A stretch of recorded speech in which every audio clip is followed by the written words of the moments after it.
Robert Saleh, the Tennessee Titans. Give it to us, Simon. I'll be quick. I know you have a lot more to say on this one than I do. Um, this was another one of my. I didn't love the process, but I think I like the vibes and result coming out of it. They got to interview candidates early by being the first team that fired their coach, um, and they cast a hugely wide net. But they spent a lot of time on coaches that were not highly coveted this cycle, especially Matt Nagy, and that was Yeah, very clearly Borgonzi really wanting it to be Nagy. right. So I'd be really interested if Amy Adams Strunk was the one that Scrunk, sorry, was the one that said no, it's going to be Sala. That would be fascinating to know. But it was clear that Borgonzi wanted Nagy, and you get into the whole like conspiracy theory of like Andy Reid like quiet firing Nagy. Maybe because like he's pushed like a mother bird pushing out a baby, like I need you to fly, so like you're either gonna hit the ground or you're gonna make it happen. Um, Reed really wanted Nagy to get a head coach job this cycle, and so I think there might have been a little triangle there of like you're gonna hire Nagy, right? Let's make this happen. Um, and then so not only did they pigeonhole themselves in Nagy, but then they let Saleh strong arm them into hiring him by saying, "Well, I'm going to Arizona tomorrow, and they're probably going to offer me the job, and I'm going to take it. So if you want me, like, you have to decide that right now." And the fact that that was just the position they got themselves in, like, oh my gosh, we have 12 hours to decide between Robert Saleh and Matt Nagy, even though we just drafted a quarterback number one overall 8 months ago or 11 months ago, whatever it was, is real tough. And especially for the franchise that, again, just 2 years ago, I was like, they're going to end up with the most milquetoast offensive minded coach in this cycle. And that's what happened. And it was a horrible experience for everybody. That said, I'm kind of excited because Robert Saleh had some elite defenses, pretty much has coached an elite defense anytime he's been given any kind of real talent on that side of the ball. And I do think he held that Jets thing together so well for as long as humanly possible. I mean, look what happened with Aaron Glenn and how immediately that has fallen off the rails. And not only that, he's bringing Brian Daboll, which I'm extremely excited about to see Daboll with Cam Ward.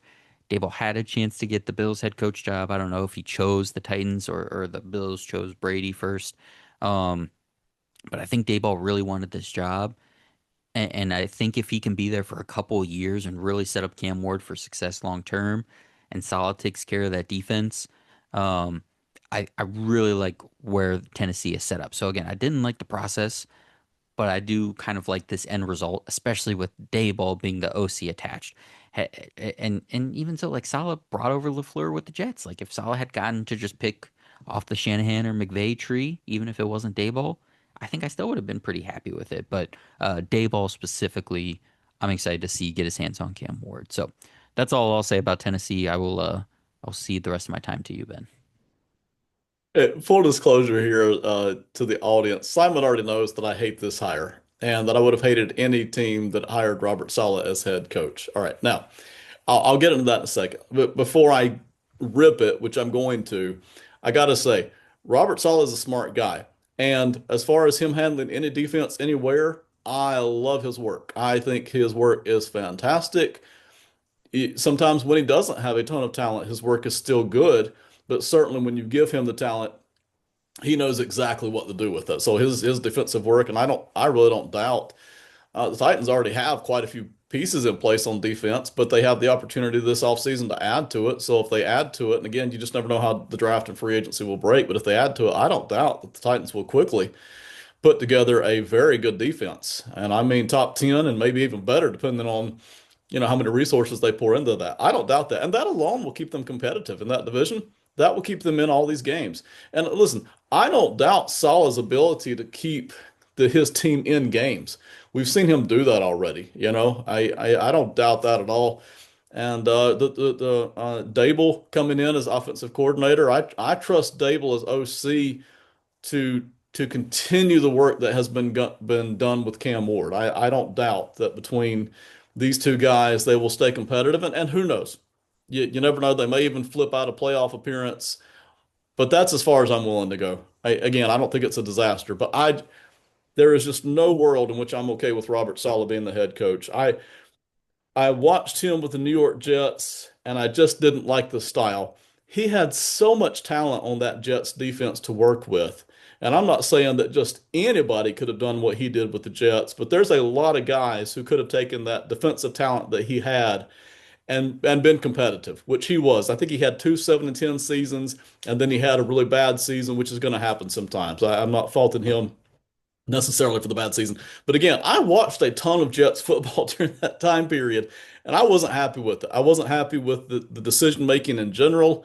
I wasn't happy with the fact that the offense looked so unable to come up with enough points to support the defense.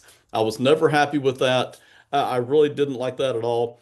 And I mentioned, again, if you're seeing a segment, you may not have seen the earlier segment. I mentioned earlier about coaches that have a tendency to be energetic versus guys that have a tendency to be somewhat hokey and a little bit too out there in terms of how they try to motivate their team. What I've seen from Salah, I don't like in that department as well. It comes off a little hokey, a little bit junior highish when he's trying to motivate the overall team. That may work in a defensive meeting where you're trying to rally the guys. I just don't like that leadership style for the overall group. And again, I don't expect this to be a pure disaster where he's getting 3 or 4 wins a season. But dang it, this is not who I want running my football team. It's just not. And I don't think it ever will be. He's got to listen, what does he care what I think, right? He's got a second job and a whole heck of a lot of money, right? So, but if he's going to win me over, he's got a lot of work to do. All right. It's going to take a lot of winning, not just one wild card scratch out appearance. It's going to take a lot of sustained winning for me to change my mind about that.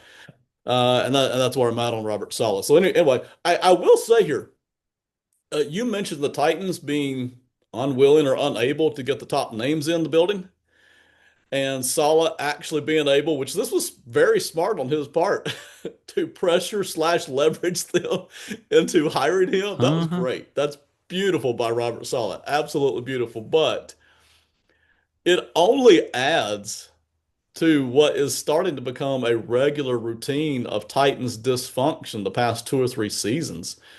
And it's too bad. I think it was Jeff Fisher that was there for so long and led the team to the Super Bowl in the early 2000s against the Rams and had a long record of winning. And then you had Mike Vrabel in the building, and you let him go after a power struggle.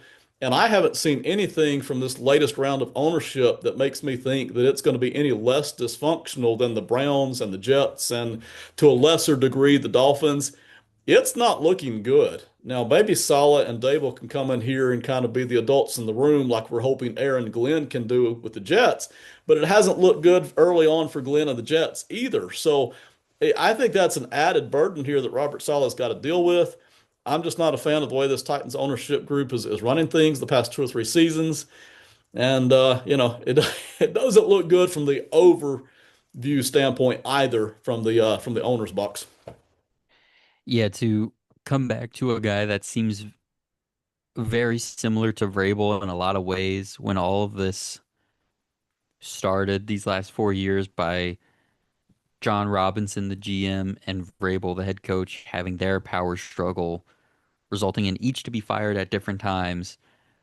And then the GM and head coach brought in to replace both of those guys also get fired in less than 2 seasons. And now we're on Borgonzi, who really just wanted Nagy, and that didn't work out. Um, Showing that maybe he doesn't have a lot of power. So when things don't work out with Solid, we're gonna have a new GM, and then we're gonna have to do this whole song and dance. Yeah, the things in Tennessee don't seem great, but I also saw that there's been extensive research done that this is the most bald coaching staff in NFL history. So shout out to the people who did that work, and obviously I think that'll work out. They have less to focus on. All the coaches are gonna wake up in the morning. They don't have to do their hair. They'll be grinding tape right away. That's beautiful. That is really beautiful. Yeah. So hey, listen, I'm gonna stay on the Titans here for a second. I'm gonna keep piling on, not on Saleh. Okay, I'm not piling on Saleh. I'm piling on the Titans here.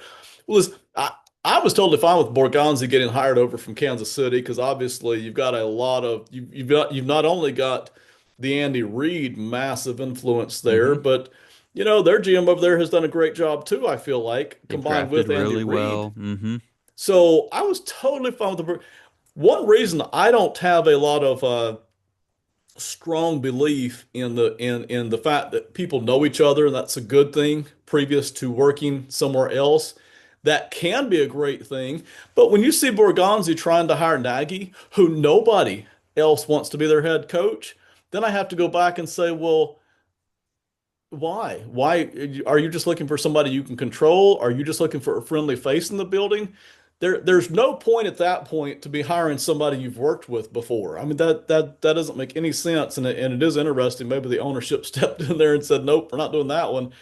And I don't. In addition to that, listen, we see so many of these owners with such impatience. Cleveland was so impatient, Haslam, the owner, with their coaches until they let Stefanski stay for a little while. But for a while there, it was just constant turnover. The same thing for the Raiders with Mark Davis, just constant turnover. And, I know a lot of these owners have been successful, not all of them, but a lot of them have been successful in other areas of business, and they think they know the secrets to success, and they get over here in football and try to do the same thing, and it doesn't work because they don't know what they're doing. And they really feel like, well, if I gave a guy 3 years, I was patient. The heck you were. They don't Hmm. understand about building something, growing something, letting it develop, letting it they don't seem to understand that, and then they just start firing people. Firing people. We're not going to put up with this. We're not going to put up with this. We're going to fire this guy, that guy. Same thing with the Jets. They're up here firing the whole coaching staff except for Aaron Glenn, who's only been there for one season. It the it Some of these people should not be owners. It's just the flat out truth. And I feel bad for the fans who have to put up with that kind of nonsense for decades, literally. But some of these people should not be owners. I haven't yet come to that conclusion with the Titans owners, but it's trending that way. Final thoughts on the Titans here. Nothing helpful. Nothing good. Brian Daboll and Robert Saleh. Two good exes. Ooh, one thing I did think about actually. Saleh said he's going to be calling the defensive plays, which he didn't always do with the Jets. And when you talked about like the decision making stuff, something that also clicked is he and his two coordinators, because Gus Bradley is his defensive coordinator, have all been head coaches before. So now, granted, not the most success between the three of them as head coaches, but it'll Right. just be, I think it'll be nice for Salah to kind of have that to lean on instead of, Ulbrich, who was an assistant for a long time when he was Salah's DC with the Jets, and then LaFleur, who was very young, always an assistant. He's got a veteran group of coaches here while he takes control of calling the defensive plays again. He's got two guys that have been head coaches that can really handle the administrative stuff, the coordinating stuff, the day to day, but also like, hey, game day decisions. Like I don't know if they've hired somebody that is going to be, they have those specific game management coordinators now in a lot of places. I don't know if he's hiring one of those, but the fact that he's had two people who have done those things, I think that's taking another thing off his plate while he does that. So I think there's a lot of smart stuff with the staff that he's kind of already put together, which I'm interested in. But yeah, the process of everything with not only this hire but just everything happening in Tennessee the last 5 years is not ideal. And philosophically, there is a case to be made that that could work, where Saleh, who I do trust with the defense, and Dable, who I basically trust with the offense, even though it is a younger quarterback, and then you have maybe somebody else at least managing the game decisions, even if ultimately they flip it over to Saleh to make that decision. There's a world that could work. Anyway, that's the Titans. I think we've ripped them enough. Let's go on to the Atlanta Falcons and Kevin Stefanski. Simon. Oh wait, hang on. I just checked. Offensive assistant slash game management, Cade Knox. So the Titans do have somebody for that. I know nothing about this person. He looks very young. Um, he doesn't even have a bio on the Titans website, but they do have somebody that's in charge of that. So shout out to that guy. Probably safe to say that's a deep analytics expert of some kind. I'm sure it'll go great.